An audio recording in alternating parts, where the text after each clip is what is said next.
Hello, everyone, and welcome back to another Planetarium show. My name is Jessica. I'm the director of the Planetarium, and with me tonight are three of our students who I will let say hi and introduce themselves. And we'll start with Brayden.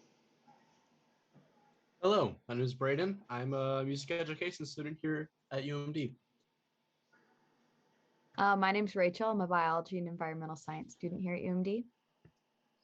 And my name's Eli. I'm a physics and astronomy student here at UMD. All right, so tonight we have a fun show that Eli has been working on for, a year now? I think on and off. Yeah. And it's kind of taking a look at common myths and misconceptions, we'll say, within astronomy.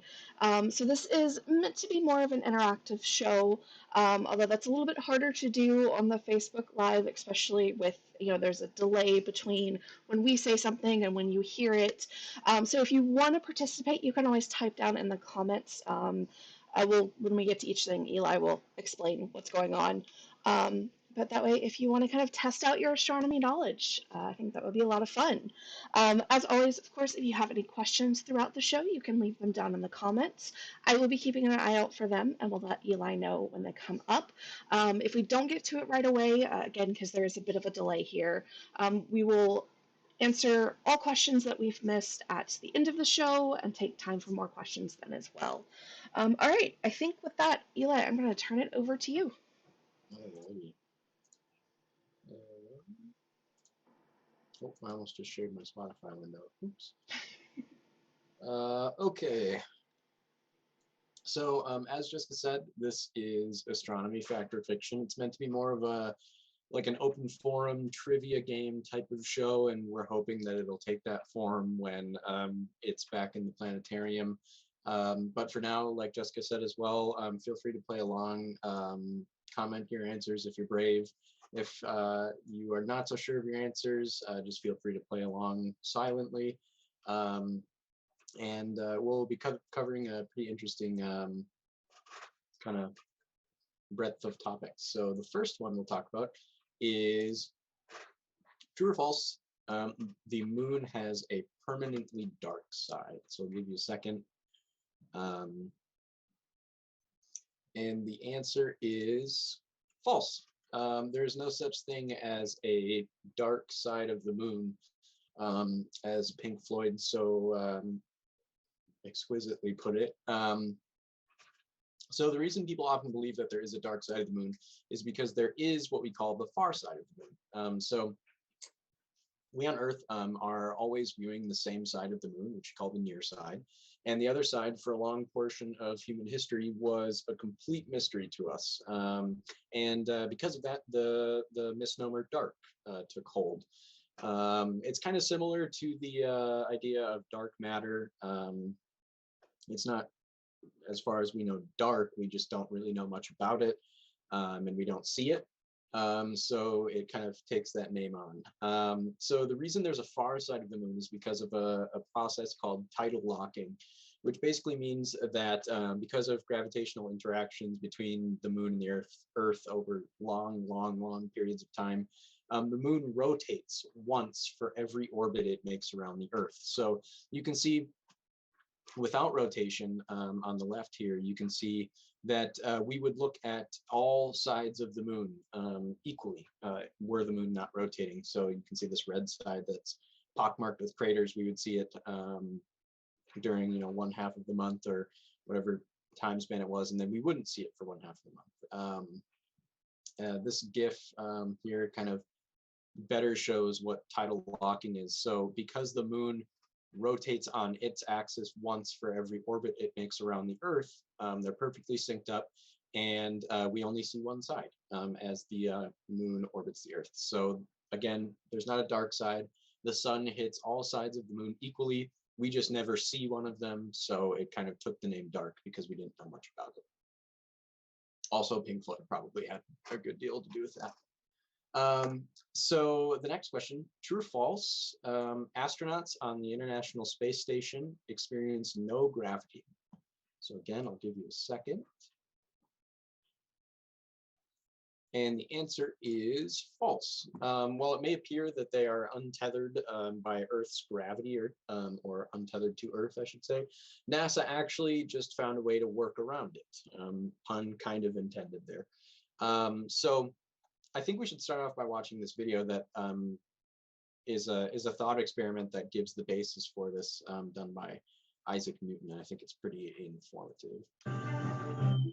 To show how gravity works on Earth and in the skies, Newton designed a thought experiment. He imagined firing a cannon from the top of an extremely tall mountain. From his first law of motion, he knew the cannonball would travel in a straight line at a constant speed forever. But gravity pulls the ball downward. If its speed is low, the cannonball hits the Earth near the mountain. The higher the speed, the farther away the ball lands. If you throw it faster, it comes farther away. Even faster, farther away. Even faster, it may go 1,000 miles. Even farther, it may actually go almost halfway around the Earth, and there hit the Earth. Imagine that if its speed were high enough, the cannonball would travel all the way around the Earth and settle into orbit. The orbit of the cannonball around the Earth was a balancing act between the cannonball's tendency to fly off in a straight line and it's being yanked back towards the center of the Earth continuously by the force of gravity. So in Newton's picture of the world, there were two things: the natural tendency of an object to travel in a straight line, which was true on Earth or in space or anywhere, and there was the attraction of gravity, which was true on the surface of the Earth, and it was true up in space. All righty. So kind of more of a static view of this. you can see that if we were to have a satellite, which you can think of the International Space Station as a satellite if you want to, it does have momentum that makes it just want to travel forward in a straight line forever.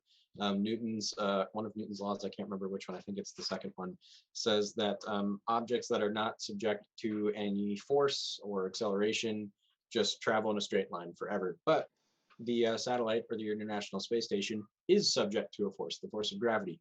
So that pulls the satellite down, but it still has a tendency to move forward. And if its speed moving forward is high enough, it's going to get pulled down continuously and it will never touch the Earth. And that's what the International Space Station is doing. It's traveling at some ridiculous speed. It's like, I can't remember it off the top of my head, like 12,000 meters per second or something like that. Ridiculous. Yeah, I know it's 12,000 something, but I can't remember the units. Yeah, something crazy. It's moving really fast. And that means that the space station and the astronauts inside of it are being pulled down by Earth's gravity, but they're also moving forward so fast that they never go and hit the ground. So that's why it looks like astronauts on the ISS are in zero gravity. So the next question, true or false, the sun is a yellowish orangish color? Again, I'll give you a second. This one is also false. I kind of tried to trick you with the picture that I chose here. The sun actually emits all colors of light, which combine to make it kind of a whitish star. So to understand exactly what color is, I think we need to take a closer look at light. So light comes in these in waves. They're called photons, and photons behave very peculiarly. They behave like particles and waves, but we're going to talk about the wave part of that. So all waves, light included, have a characteristic called a wavelength, which is the distance between two sequential crests or troughs. So you can see here, the wavelength would be the distance between these two crests right there. The wavelength of light is what determines its color. A very small wavelength range of light is what we perceive as color. We can only see a very, very small part of the spectrum of light. That means that we can see wavelengths of light from about 1/100th of a micrometer to 10 micrometers. So that's right here. And again, the wavelength of that light is what determines its color. So the hotter an object gets, the smaller wavelength of light that comes off of it. So cold stars, cold, quote unquote, cold, like red dwarfs, which have a surface temperature of about 3,000 Kelvin, which is still insanely hot, have a peak wavelength at about 750 nanometers. So that corresponds to red if it's a red star, obviously. Hotter stars like the sun have a surface temperature of about 5,500 Kelvin, somewhere around there. And they peak kind of right in the middle of the visible spectrum of light. And that forms white because all of the colors combine, and we know that if you take all the colors of light and shine them through a prism, you're going to get white light coming out. Even hotter stars like blue giants peak at a much shorter wavelength, somewhere around 450 nanometers, and that's why we see them as blue. And this is the proof of concept. If you go out into space and you're not looking at the sun through our atmosphere, you see a white star. Our atmosphere does play a pretty big role in it. So again, this diagram is inaccurate because the sun here is yellow, orange, should be white, but the white background would probably make that difficult. So you've got all the colors of light coming out of the sun, and they hit the atmosphere. And our atmosphere is really good at scattering blue light during the daytime. So when the blue light hits the atmosphere, it scatters throughout, and then it's bouncing around up in the sky until eventually it bounces down into your eyes. And that's why when you look up at the sky, it looks blue. The direct sunlight, which is the light yellow orangish that you see if you look at the sun through the corner of your eye, because you should never look at it directly, is that yellowish light, and that's our atmosphere is worse at scattering that, so that's what comes through more succinctly. But in the evening, you would see the sky turn kind of that pretty red, sometimes purplish color. And that's because the light from the sun is traveling through more atmosphere. So if the sun is at a shallower angle in the sky, it has more atmosphere to travel through, and then it's going to scatter a whole lot more light. So you're going to get those different colors. Okay, next question. True or false? A light year is a measurement of distance. I'll give you a second.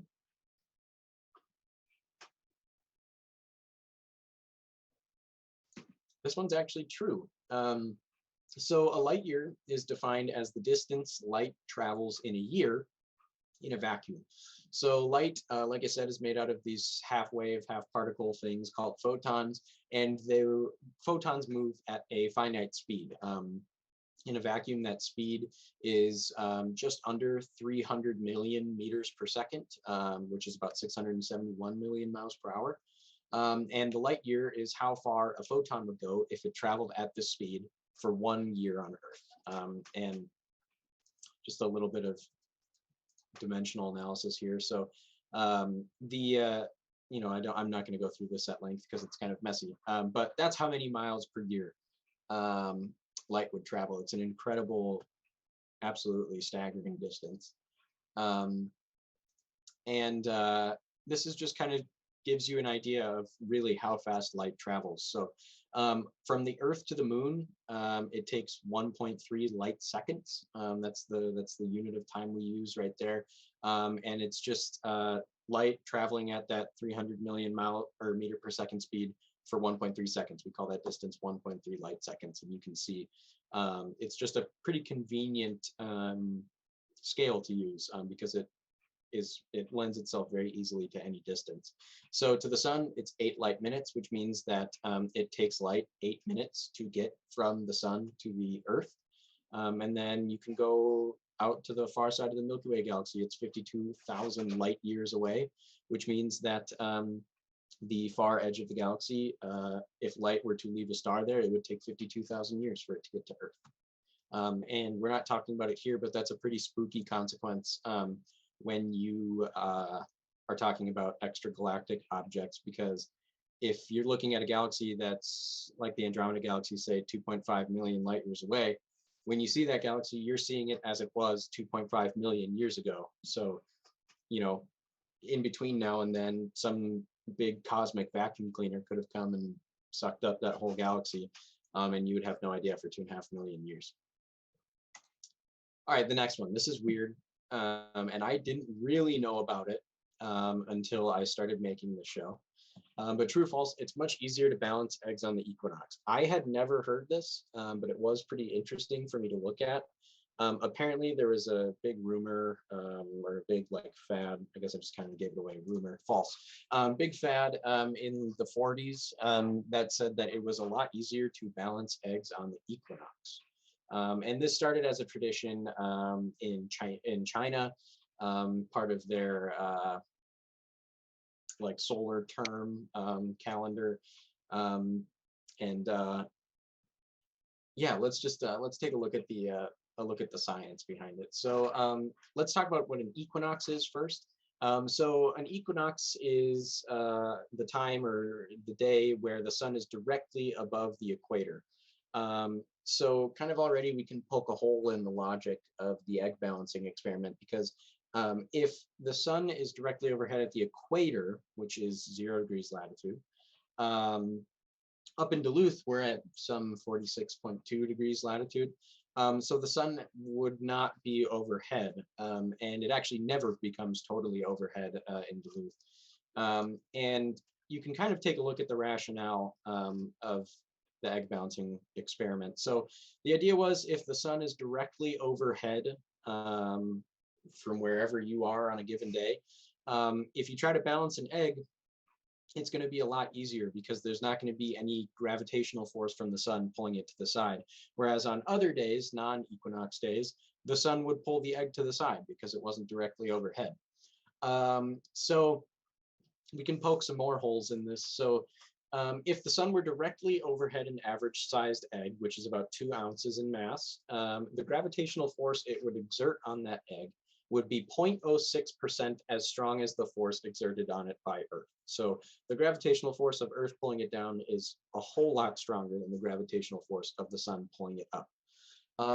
Now, again, assuming that the egg is 2 ounces in weight and is sitting on a plywood table, the force of friction between it and the table that prevents it from rolling over is 112 times stronger than the force of gravity from the sun on the egg. So you've got a lot working against this theory. Also, you've got friction between the egg and the air, and just a whole lot of factors that play into absolutely not making the egg fall over on days other than the equinox. So in conclusion, it is possible, but extremely difficult. I've tried to balance an egg on any day of the year. You simply need to find the sweet spot for it to balance on. And if you want to freak out your friends, I saw a trick as I was researching this. Sprinkle a little bit of salt on the surface that you're going to balance it on, because it's not very easy to see the salt, but it does make it a lot easier to balance the egg. So I did just get a question, Yeah. which I think you basically answered, but I was asking if the moon would have any effect if the sun isn't much, and short answer is no, Right. for the Yeah, same so reason.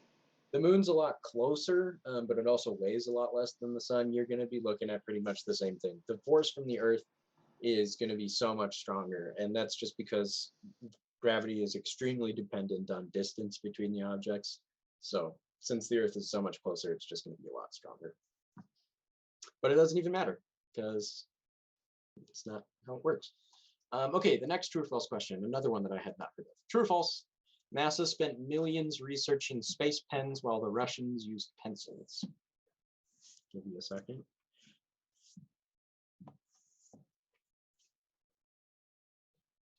All right, this one is false. So both agencies began using pencils in space and then bought space pens independently developed by another company. So I'm sure all of you have heard something about this at some point.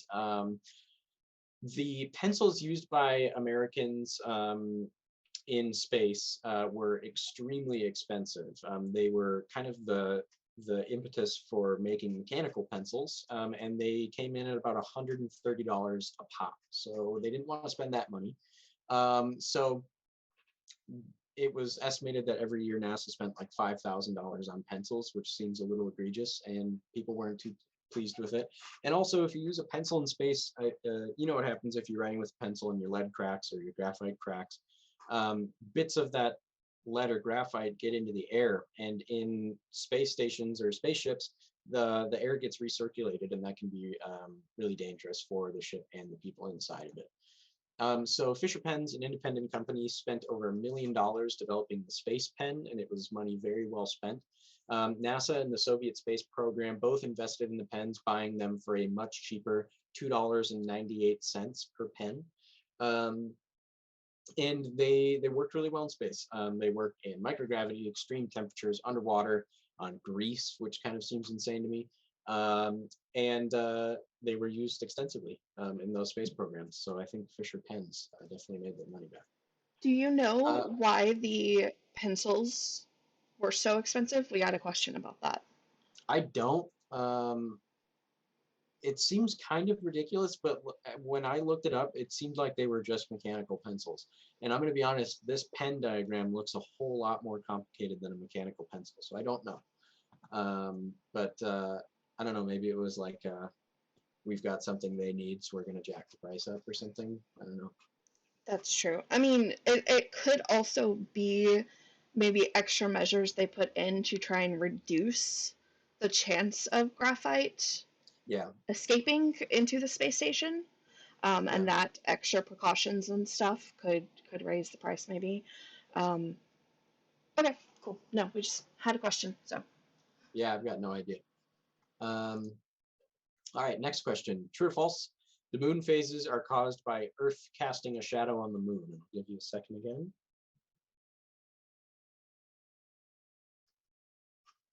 This one is false. So while it is not unreasonable to think that the Earth is casting a shadow on the moon, there's much more at play here. So let's think about where the moon might be around Earth. If one half of the moon is always illuminated, and we are seeing none of the illuminated side, you would think that the Earth was directly in between the Earth and the sun, which is true. If we look at the full moon phase, it stands to reason that the Earth is on the opposite, or that the moon is on the opposite side of the Earth from the sun, because all that sunlight goes around the Earth and hits this side of the moon, and then we see the illuminated side. So as seen in the diagram, the phases of the moon change as the moon orbits the Earth. That's just because, like I said, we're only seeing one side of the moon at any given time. And only a portion of that side of the moon might be illuminated, depending on its position relative to the Earth and the sun. This is a video that I think shows this pretty well.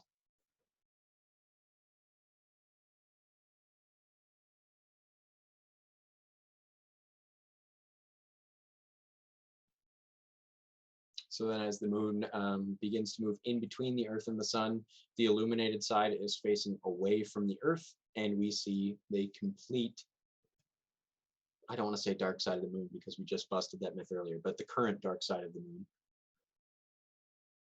And you can see it reappearing as it moves back onto the other side of the Earth. Just to add, the Earth's shadow does impact the moon, but this is called a lunar eclipse, not the moon phase. And this also happens about twice a year, not once every month. So just to clarify that. This is because the moon's orbit around the Earth is tilted relative to the ecliptic plane. The ecliptic plane is the path that the sun appears to travel through Earth's sky. The only time a lunar eclipse can occur is when the moon crosses paths with the ecliptic plane. Those are called the nodes. And that only happens twice a year, as you can see here as the moon goes around. All right, next question. True or false? Black holes pull in stronger than other objects of the same size, or black holes pull everything in? This one is false. So the idea that black holes violently commandeer anything more powerfully than objects of the same mass is a misconception. Black holes are very compact collections of mass, so dense that the escape speed at the surface is greater than the speed of light, making it impossible to escape. But this does not mean that all similar mass objects have the same properties, only things as compact as black holes do.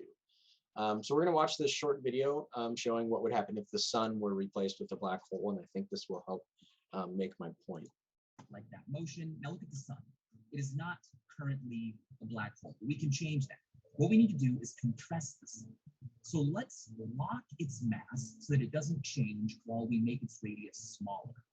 Let's make its radius as small as we can. And, oh, where'd it go? Well, it's still there. It's just become a black hole. Pretty spooky. But now let's look at the rest of the solar system. All right, zooming out, and nothing's changed. I mean, something's changed. It's colder and darker, but nothing's flying off into space or getting sucked in. You see, by shrinking the sun, we didn't change the direction of down for the planets. They're always being pulled by gravity towards its middle, and making it smaller didn't move where the middle was. But also, the strength of that force pulling them to the middle of the sun stayed the same. So just to take a look at the math behind this, this is the equation for the force of gravity. And just to break it down, the force of gravity is equal to big G, which is just it's just a number. And then the mass of both objects multiplied together, divided by the distance between them squared. So I'm trying to think of a good way.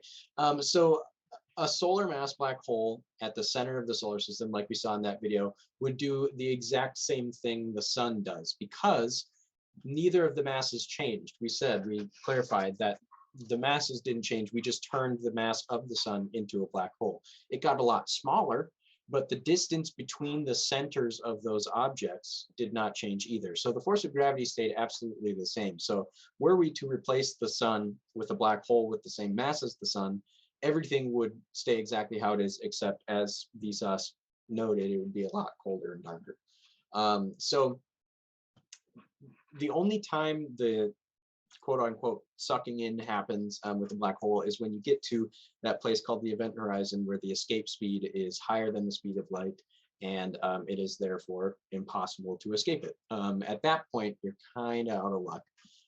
But until you reach that point, it would be exactly the same as orbiting a star with the same mass. When a black hole begins to devour, let's say, a star, it begins by pulling the star's mass into a ring around itself called the accretion disk.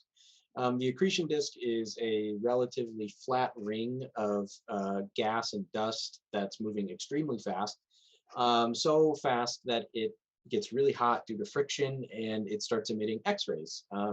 Most of this material actually makes its way out of the accretion disk, but some of it falls in. It's like I said, that's the point at which black holes suck stuff in. But a very good portion of things in the accretion disk even make it out of the accretion disk. So no, to kind of close this one up, black holes are not massive cosmic vacuum cleaners. All right, we've got time for one more, I think. So true or false? The seasons are caused by Earth's tilt towards or away from the sun.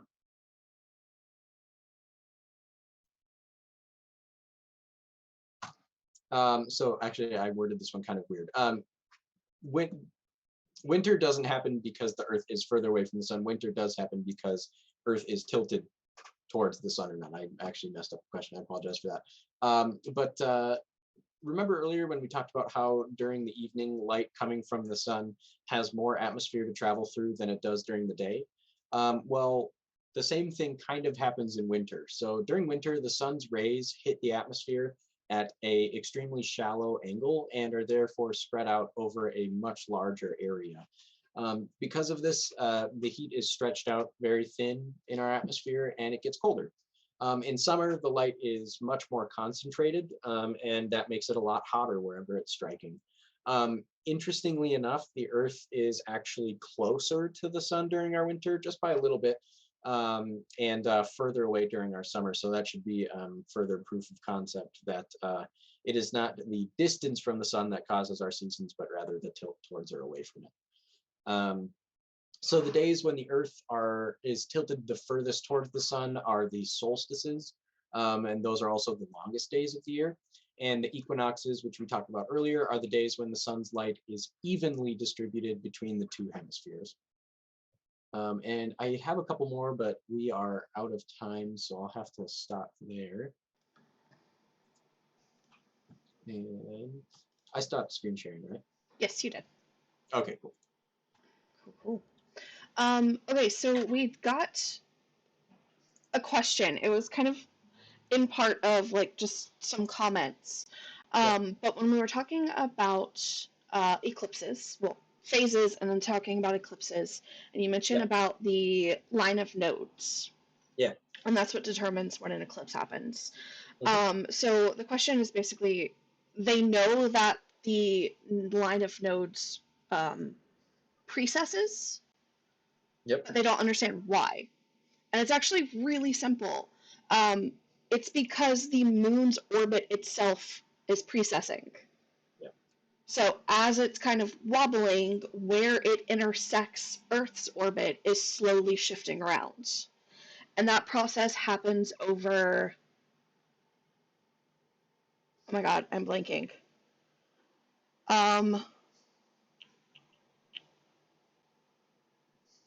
50 some odd years? Yeah. If that didn't happen, then the eclipses would be on the same day every year. And we know that they're not, so.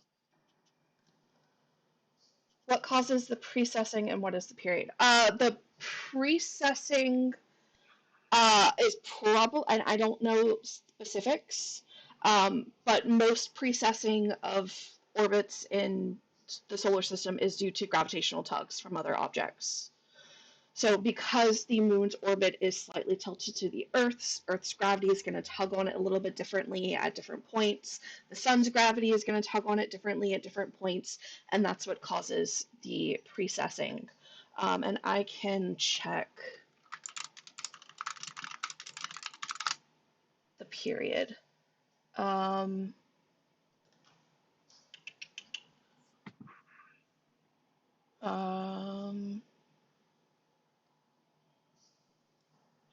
18.6 years. Yeah. A little over 18 and a half years is the orbit.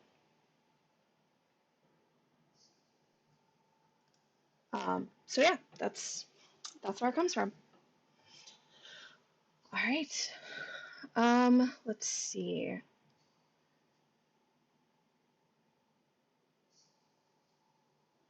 Yeah, I don't know in more detail than what I've just explained. So I would recommend maybe doing some research and seeing if you can find more details to it. But that's about the level to what I understand it. All right. So we'll do one more call for any last questions that anyone has. I think this is a super fun show, and I love kind of being able to go through it and see some of the misconceptions, which some of them make sense, and some of them are just like phrasing that just got taken out of context. Yeah. Some of them are maybe some like folklore or stuff. Like I feel going back to like the balancing the egg on the equinox, my thought on that is like it started as some sort of like folklore, right? That always came up on the equinox. So people try it on the equinox and are able to balance it and go, hey, that's right, but never actually try it any other day of the year. And so they're only doing like half the experiments. Yes, they're seeing that you can balance it on the equinox, but they're not testing if that's the only date. They just take that as proof positive that what they've heard is correct.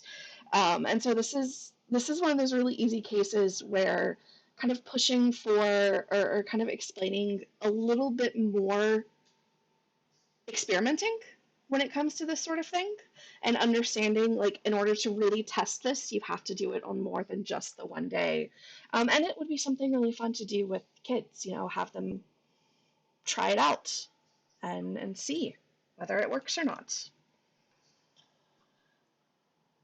The moon is made of cheese. I wish. I think that would make making a base on the moon a little bit easier. We'd have food already there. It would be great. It would be great. All right. So before we wrap up for the night, let me tell you what's coming up over the next week. So for our Friday and Saturday in-person shows, Fridays is going to be Journey Through the Solar System.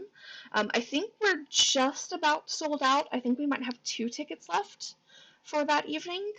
And then Saturday afternoon for our children's show, it's Polaris. And Saturday evening for our general public show is Phantom of the Universe. They are, I want to say, over half sold, both of those. And there will be one more weekend to catch them. So they'll be here this weekend and next weekend. And then we have Astronomy Day, and after that, they'll get rotated out for some different shows. So speaking of, Astronomy Day is coming up on the 9th, which I can't believe how close it is, honestly. We're very excited for this. We're going to have activities, planetarium shows, which we're going to be premiering brand new shows throughout the night, which is going to be amazing. We're so excited to be able to have some new stuff for you. We're going to be joined by Erica Adams and Bob King. Erica is a local children's author who's going to read her book. Bob King is Astro Bob, who's going to do a talk. I mean, it's Bob. I will sit and listen to anything he says, if I'm going to be honest. Telescope viewing, if the weather is clear, just lots of fun stuff going on. And even if the weather isn't cooperating for telescopes, there will still be planetarium shows and activities. So we will still have lots of fun stuff to do. If you want to head to our either website or the event on Facebook. We have the full show schedule for the evening posted, what shows we're going to be at what time, their description, so you can check out those new shows that we're going to have. And yeah, we hope to see you guys there. We're excited. Let's see, it looks like we got a little bit more action. Lost a comment. Oh, I like it. Yes, the Orion Nebula is hopefully going to be a target for the telescopes that night. That is very much going to depend on the weather. I know we're going to have, I think, a first quarter moon, so even if it's a little cloudy, we'll be able to look at the moon, and then as it gets darker, maybe Orion Nebula. We're not going to have any planets, but look at Betelgeuse. Maybe it'll explode while we're looking at it. That would be really crazy. Anyway, yeah, go check out our Facebook or our website or the events on Facebook. All the details are there. Okay, well, I think we're going to wrap it up there. So thank you everyone so much for joining us. We hope you enjoyed the show. Have a wonderful rest of your evening, and we will see you again next time. Bye, everyone.